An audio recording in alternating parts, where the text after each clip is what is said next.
নমস্কার বন্ধুরা, আপনারা কি জানেন উবের কিংবা বিভিন্ন অ্যাপ ক্যাবগুলো আমাদের কিভাবে ঠকায়, কিভাবে দ্বিগুণ পয়সা ভাড়া নেয়, দ্বিগুণ পয়সা ভাড়া দেখানোর কারণ কি, কেন এরা সোজা রাস্তায় নিয়ে না যাওয়ার বদলে ঘুরিয়ে ঘুরিয়ে নিয়ে যায়।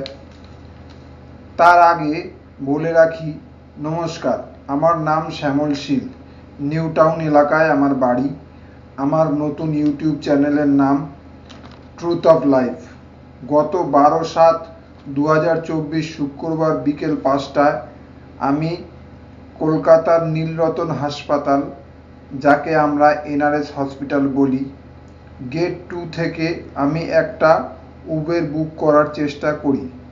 কারণ আমার স্ত্রী অসুস্থ থাকার কারণে বাসে যাওয়ার মতন অবস্থায় ছিল না। তাই আমি জীবনে প্রথম একটি উবের বুক করতে চেষ্টা করছিলাম, কিন্তু টাকা অনেক বেশি দেখাচ্ছিল, 500 টাকা কম করে। বারে বারে চেষ্টা করেও কম টাকা বুক হচ্ছিল না, কারণ আমি নিউ টাউন পর্যন্ত আসতে 250 টাকার বেশি হওয়ার কথা নয়। যাই হোক, বাধ্য হয়েই 500 টাকায় বুক করলাম। গাড়ি এলো, গাড়িতে উঠলাম। হাসপাতালের সামনে থেকে বেরিয়ে গাড়ি শিয়ালদা কোর্ট থেকে চালপটি রোডের দিকে ঢুকছে। আমি চালককে বললাম, এই রাস্তায় নিয়ে যাচ্ছ কেন? আমি তো রাস্তা সিআইটি রোড থেকে ভিআইপি রোড হয়ে কেষ্টপুর থেকে ডান দিকে যাব। তখন চালক বলল, না দাদা, আমার লোকেশন চালপট্টির দিকে দেখাচ্ছে। আমি বললাম, না, বেলেঘাটা মেন রোড থেকে চলো। তখন চালক বলল, তাহলে আমি আপনায় নিয়ে যেতে হবে। আমি তখন রাস্তা দেখিয়ে নিয়ে এলাম। 35 থেকে 40 মিনিটের মধ্যে পৌঁছে গেলাম আমার গন্তব্য স্থানে। তখন উবেরের চালকের মোবাইলে দেখলাম 214 টাকা 35 পয়সা দেখাচ্ছে। আমি যেই টাকা বার করতে গেলাম, সঙ্গে সঙ্গে চালক মোবাইলের স্ক্রিনটা স্লাইড করলো, আর তখনই 501 টাকা দেখালো।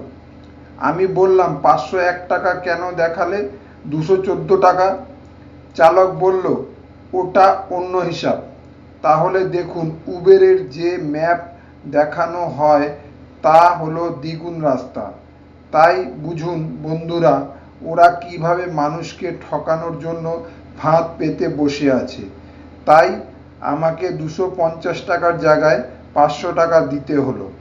তাই আপনাদের বলবো, যখনই কোনো উবের কিংবা অ্যাপ ক্যাব বুক করবেন, ভালো করে দেখে নেবেন সঠিক লোকেশন, সঠিক রাস্তা আর সঠিক ভাড়া দেখাচ্ছে কিনা। দরকার হলে কেটে কেটে উবের বুক করুন, তাতে অনেক পয়সা বাঁচবে। আমি যেমন প্রথমবারেই ঠকেছি, আপনারা যেন বারে বারে না ঠকেন। আর এখন অনেক প্যাসেঞ্জারই এই ধরনের সমস্যার সম্মুখীন হচ্ছেন। আপনাদেরও বলছি, আপনারা একটু ভালোভাবে ভেবে তারপরে গাড়িতে উঠবেন। নমস্কার।